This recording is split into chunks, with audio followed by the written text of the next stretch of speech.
Hello everyone and welcome to Action RPG Build Guide Edition. Today I'm ready to drop on you my new and improved Cold Vine Spriggan. And this is unequivocally the tankiest build I have ever made. Yes, if you are looking for a build to push corruption, this might be for you. As always, I will cover every single facet of this build. Everything is timestamped in the description below if you need to bounce around. Let's not waste any time and jump right into this. Starting off with some gameplay. Now the skills I'm using for this build are Summon Wolf, Summon Storm Crow, Summon Spriggan, Spriggan Form, and Summon Thorn Totem. Of course, all of them are in their cold variants.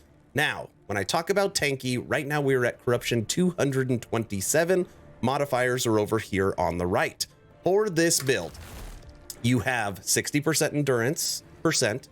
You have 1100 endurance threshold. You have 100% crit avoidance. I am almost maxed out on all of my resistances. I have 30% armor.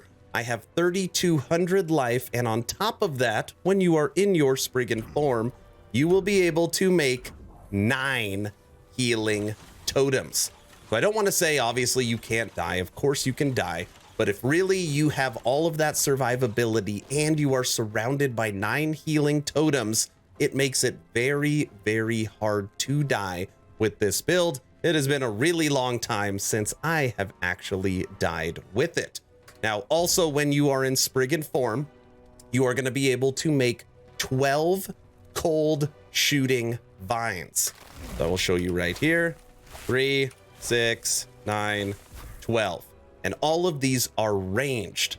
So you're going to have 9 healing totems that are going to be shooting cold barbs, and you're going to have 12 cold vines that are also going to be shooting ranged. On top of that, your Summon Spriggan is going to be buffing all your minions and making them stronger and making its own vines. Your Storm Crow is going to be stunning enemies, freezing enemies, and shredding armor. And then your Wolf will be howling and offering chill chance to all of its opponents. So the build right now, after lots and lots of testing, has perfect synergy, which is what we always want to see. Okay, let's take this for a ride. Corruption 227. What you want to do is always make your totems first, because once you make your totems, you're going to have an increased cast speed. Because this build, you want cast speed because you have to make vines all the time.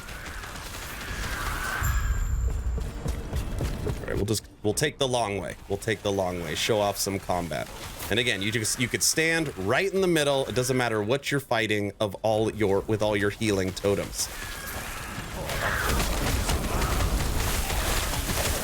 Even when your life pops down, pops right back up. Going this way.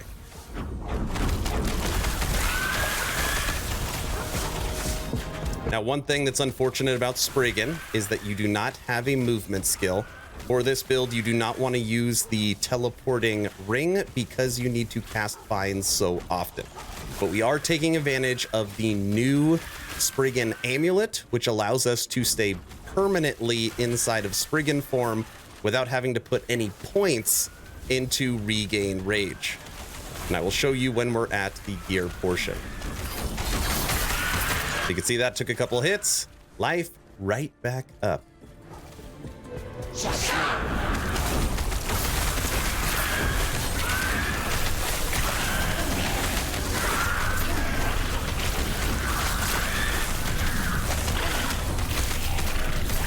And now we just run around, make our totems, make our vines. Like I said, it's been a while since I've died. Corruption 227.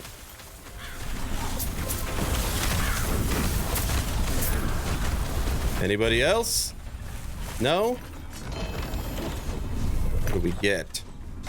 Nothing good. Let's fight a Shade of Oribus. Shade of Oribus, corruption 227 with some nasty modifiers. But just remember, I'm not going to kill it in 1 second, okay? I'm trying to show you higher end game play. Watch this. We are a tanky boy. soon as we take some damage, totems bring us right back up.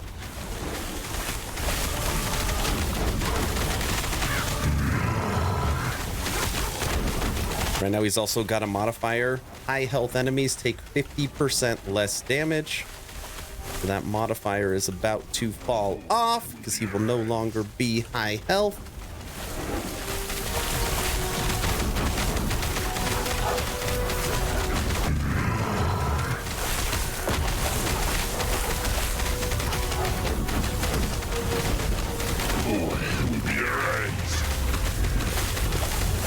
I think this is going to take us up to almost 240 corruption.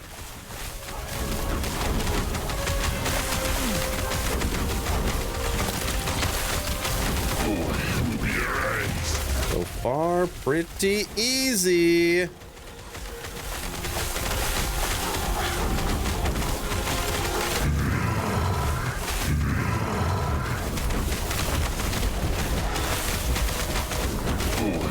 Nice try.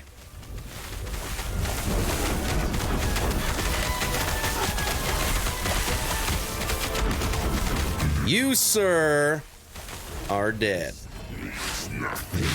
Let me show you how to recreate this build. Now let's check out the skills for this Cold Vine Spriggan. And I'm going to show you the order in which you want to take the points. You want 5 into Overgrowth, 2 into Nightshade, 1 into Ice Branch. This is what turns it from physical to cold. 1 into Hunter's Bane. This is what takes it from melee to ranged. Then you want to come down. 4 into Totem Warden. 1 into Spike Totem. This is where you get the benefits from your Thorn Totem. And then 3 into Unbound Garden. Then come up and put 5 into Creeping Underbrush. Okay. Moving over to Summon Wolf. In this order. You want 2 into Savage Hunters, 5 into Thunder Stalker, 4 into Winterborn. This is where you're going to get your chill chance for the build. 1 into Pack Hunters. It's going to give you 1 to Maximum Companions. Then you want to come up and take 3 into Victory Howl. 30% chance, 1 in 3, that when the wolf kills an enemy, it will howl and buff all of your minions. And then 5 into On the Hunt. Moving over to Summon Storm Crows. You want to go here, 2 into Shocking Display, 1 into Frigid Wings, 4 into Arctic Breath, and Frigid Wings is what's going to turn it from lightning to cold. Then you want to come up, 3 into Avis, 1 into Nimbleness, 5 into Shredded Beaks. This is what's going to give armor shred every single time it hits. 1 into Feathered Storm. This is going to improve your armor shred based upon your strength. Then you want to come right here and put 3 into Thundering Strike. So you have a guaranteed stun chance, a guaranteed armor shred, and you are going to be freezing enemies from your Summon Storm Crows. Coming over to Summon Spriggan. You want to actually come up first and take 1 into Briar Summoner, 5 into Deadly Thicket, and 4 into Vine Mastery. This is going to make it where your Spriggan is going to make vines. Then you want to come down, 1 into Branches of Winter, 3 into Frost Leaf. This is what's going to make it cold. And then you want to come down this way, 3 into Aura of Life, 3 into Aura of Kinship, 2 into Aura of Retribution. And know that these are going to work even when you are in Spriggan form. Now, Aura of Retribution. This is going to give you crit avoidance, okay? So you want to put as many points into this node to ensure your crit avoidance is maxed. Okay. You could just pull out of here Frost Leaf if you need more points there.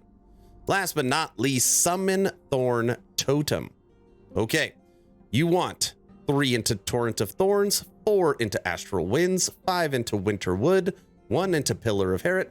This is what's going to turn it from base physical to cold. Then you want 1 into Frost of Attunement. You are stacking attunement on this build, so you are going to freeze everything. Then you want to come up, 1 into Totemic Wisdom, 1 into Memories of Atera, and 4 into Forested Expanse. Now, I have tested this build a lot, using it where the totems also blow up, and I'm telling you right now, it doesn't do as much damage. It is not as good as just buffing the damage out of the actual shots that it is shooting. And you're going to get +4 to totems here, and you're going to get +3 to totems here, which is how you're going to get your maximum of 9. Those are the skills. Moving over to the passives, and this Cold Vine Spriggan is level 98. We're like 98.5, almost 99. In the base tree, you want 8 into Natural Attunement, 5 into Hunter's Restoration, 2 into Wisdom of the Wild, and 5 into Hunter's Emanation. And that is all you want, 20 points into the base tree.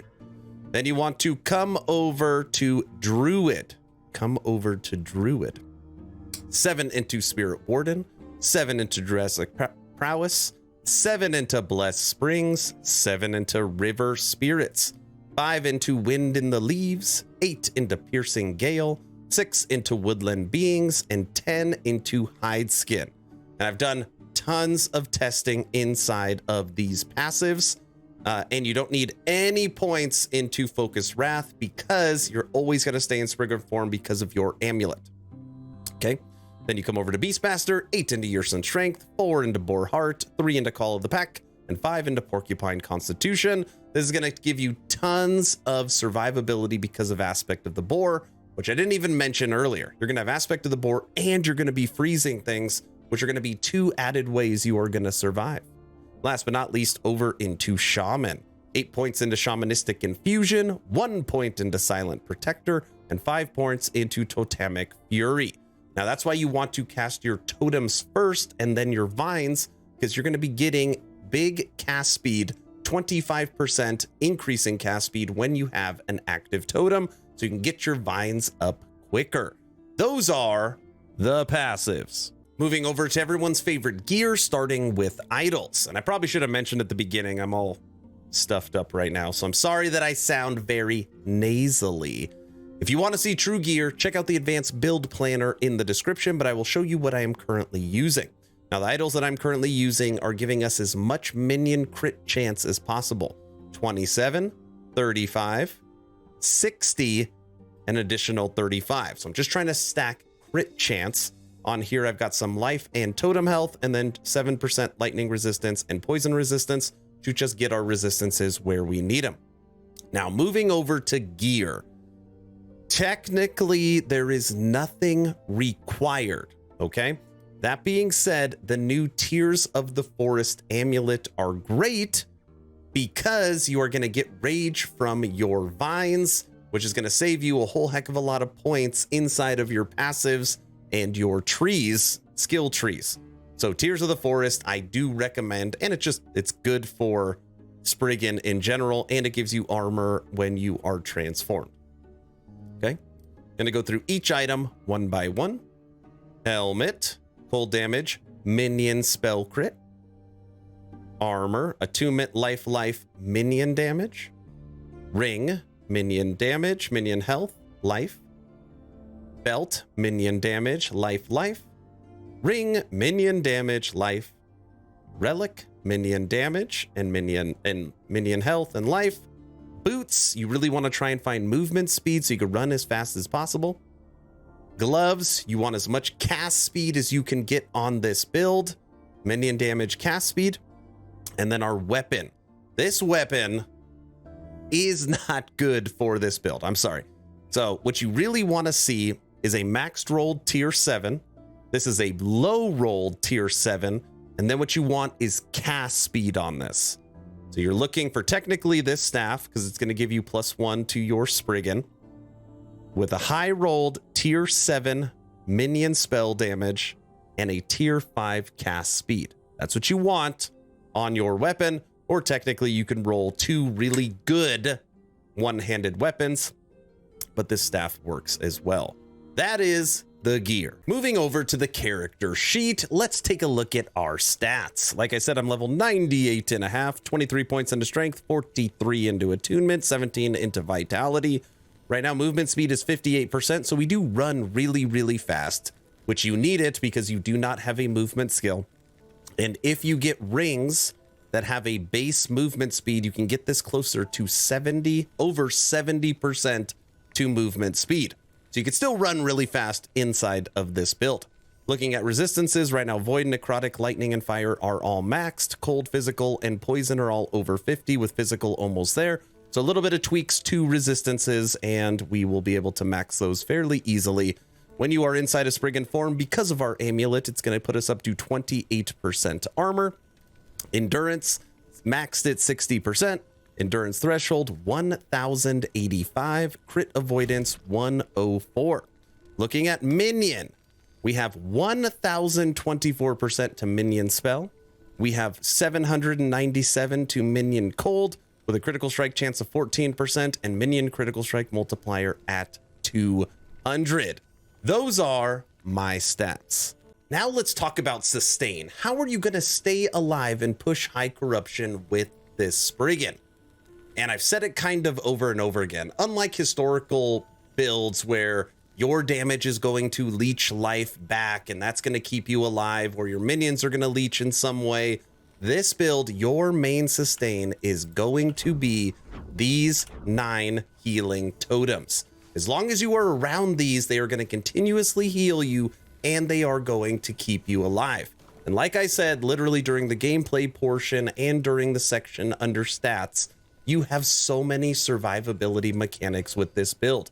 You have resistances, you have life, you have armor, you have endurance percent, endurance threshold, crit avoidance, aspect of the boar, and you are going to be freezing everything you fight, which in turn is going to keep you alive because they won't be attacking you. So this build, even though it doesn't have a direct sustain, those totems, I am telling you, are going to be amazing. Now let's talk about leveling. Aaron, this is great, but how do I actually create this end game Spriggan Cold Vine from level 1? That is a great question. To level up from 1, all you need is 3 skills to get you through the campaign.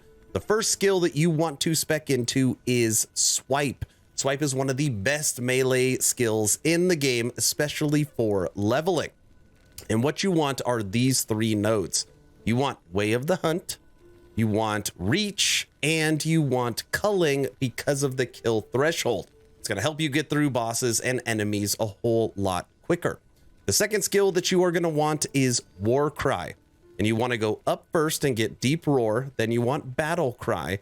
Then you want to come down here and get Berserk on use. That way your swipe hits harder. You're going to crit. You're just going to be a much stronger Primalist because of War Cry and Swipe working together. The last skill that you will need is Fury Leap, because when you are traversing the campaign, you want to make sure you have a movement skill so you could jump all over the place. And you want to go up first, take Crater, take Savage Impact, then take Aspect of the Mantis. This is going to reset your Fury Leap on short jumps. Then you want to come down here and take 4 points into Panther Strike, which is going to further reduce your cooldown so that you could jump more often. If you use those 3 skills and just use leveling uniques, dual wielding, two-handed, whatever you have that does decent melee physical damage, you will fly through the campaign. All right, everyone, that's the build guide. What do you think of my new and improved Cold Vine Spriggan? Is there something I missed? Is there something I could do to take this to the next level? Let me know your thoughts in the comment section below. 2 asks at the end of this video. Ask number 1, I'm hoping today is the day I have earned your subscription. Hoping today is the day you make the decision to push that little red button. I would really appreciate it, only if you think I deserve it. Ask number 2, check out my Patreon. Thank you to the first 64 members that have signed up. Become an instant ARPG VIP and get Patreon exclusive content at the first link in the description. Weekly blog post, weekly podcast, access to the VIP lounge so you could chit chat with me every day, chance to win custom merch, special title for the Discord, and the ability to live stream via audio or video on a weekly basis. Lots of goodies. If you are literally still here, thank you so much for dealing with this nasally voice. Hopefully you were entertained or at least learned something. Aaron, out.